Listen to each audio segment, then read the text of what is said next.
Fala, meu querido! Você pesquisou o nome de uma carta de Flesh and Blood na Liga FAB, por exemplo, né, no Marketplace, e de repente a mesma carta apareceu 3 vezes com 3 valores diferentes? Você não entendeu nada? Então fica calmo, vou te explicar, vou te ajudar com relação a isso. Aqui é o Yuri Nascimento, da Lord of Cards, a sua loja especializada em singles de Flesh and Blood. Digita aí www.lordofcardsbrasil.com e vem conferir o nosso estoque.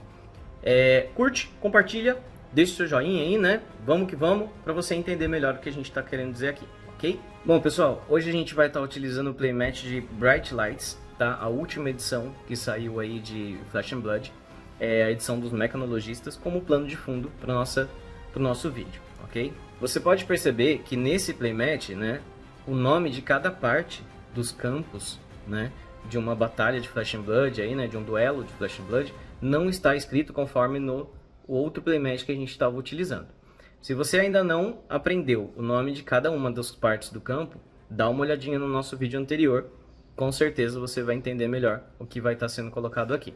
Bom, então vamos para o óbvio, vamos entender de uma vez por todas o porquê de uma única carta, né, uma carta que tem um determinado nome, ela aparecer 3 vezes na Liga FAB, né, com valores diferentes, né? A explicação disso está no simples fato de que quando você faz a pesquisa, você vai encontrar ali também, no final do nome, as palavras Blue, Yellow e Red, ok?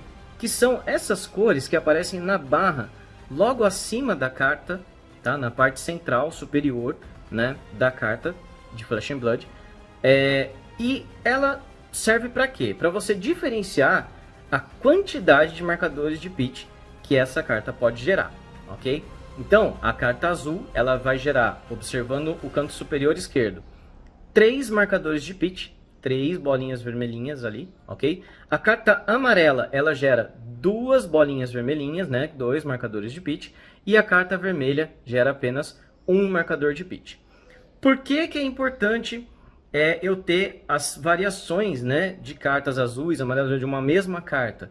Porque elas ajudam a pagar o custo de outras cartas de ação que serão realizadas.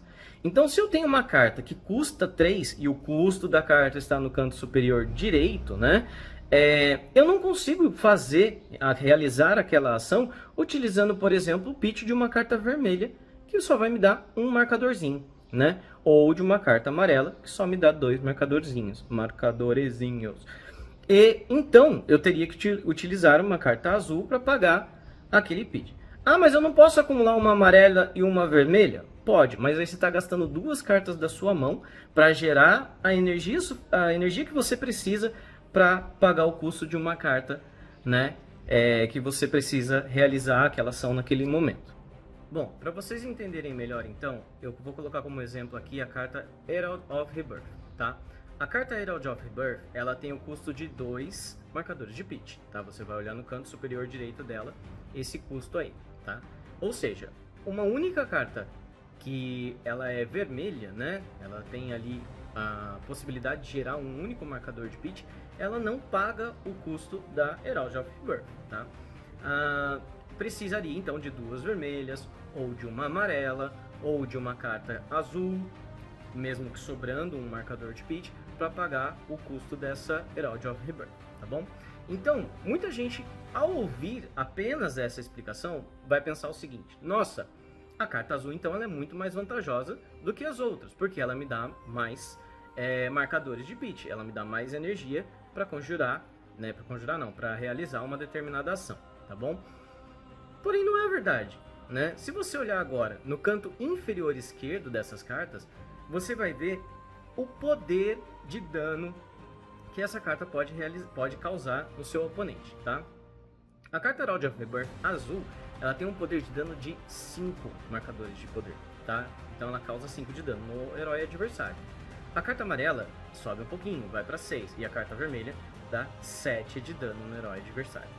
Então, fica muito claro que as cartas vermelhas, elas têm um poder, uma habilidade maior, ainda que elas gerem menos marcadores de pitch. Ah, então eu só vou colocar azul e vermelha no deck. Será? Será que é assim que funciona? Tem cartas que as habilidades delas são tão importantes, mas tão eficientes, que todas as versões possíveis são colocadas no deck. Se um deck tem de Blitz, por exemplo, ele tem a possibilidade de colocar 2 cartas, né, de cada, e eu quero colocar 6 Herald of Rebirth, 2 azuis, 2 amarelos, 2 vermelhos, porque eu acho essa carta extremamente eficiente, né? Eu não posso colocar 3 vermelhas, eu não posso colocar 3 azuis, eu não posso colocar 4 vermelhos. O limite é de 2 cartas. E se eu preciso da habilidade dessa carta muitas vezes durante o jogo, eu coloco todas as versões possíveis, né? Existem outros motivos também, mas aí só um pro player para explicar melhor para vocês. Mas, em tese, as cartas azuis geram bastante marcador de pitch, mas tem um poder menor. As cartas amarelas são as cartas average, né? As cartas ok, elas geram uma quantidade de pitch bacana e tem um poder bacana, mas não muito forte, né?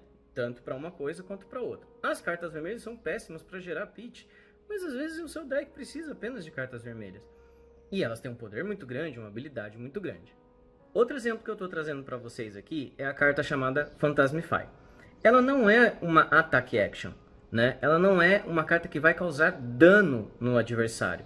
Bom, pensamento lógico, então a azul com certeza vale mais, porque aí ela só gera pitch e eu preciso de 3, né?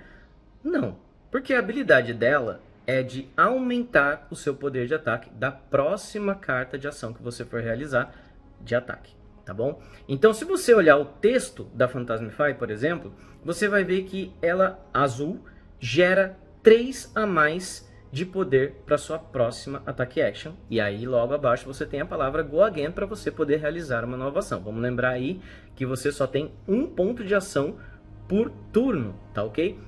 Você utiliza o seu ponto de ação para colocar a carta Phantasmify na sua Combat Chain, e você tem o Go Again dela na própria carta para você ganhar um novo ponto de ação para fazer ataque action depois. Então, por exemplo, eu poderia fazer a carta Herald of Rebirth vermelha logo depois dela e ela ganharia mais 3 se eu estivesse usando a Phantasmify azul. Se eu colocar a Phantasmify amarela primeiro na Combat Chain, ela, próxima ataque action, vai ganhar mais 4. Opa, então já melhorou um pouco a coisa, né? A habilidade dela já está um pouquinho melhor. Por quê? Porque eu saí da azul e fui para amarela. Da amarela para vermelha, então, né? A vermelha pode aumentar em 5 pontos de ataque a próxima ataque action que eu colocar, desde que eu conjure primeiro a Phantasmify na minha Combat Chain, que fica, né, lá na parte de cima do nosso playmat aqui, tá bom? Então, basicamente é isso, pessoal. A diferença entre as cartas de um mesmo nome, né, que você vai encontrar em 3 versões lá no seu Marketplace, na Lord of Cards, por exemplo, é a quantidade de pitch que a carta pode gerar, de acordo com a cor que ela tem. Se for azul, gera 3, se for amarelo, gera 2, se for vermelho, gera 1, tá? E também o poder da habilidade ou poder de ataque daquela carta. A azul é um pouquinho mais fraca, a amarela é mediana e a vermelha sempre vai ser a mais forte, tá bom? Então, pense nisso quando você for montar o seu deck, elaborar a estratégia do seu deck de Flesh and Blood, beleza? A gente fica por aqui, desejamos a todos um feliz 2024, né? Um próspero ano novo e um grande abraço. Não esquece, segue a gente no Instagram, @Lord of Cards Brasil Oficial, ok? Grande abraço.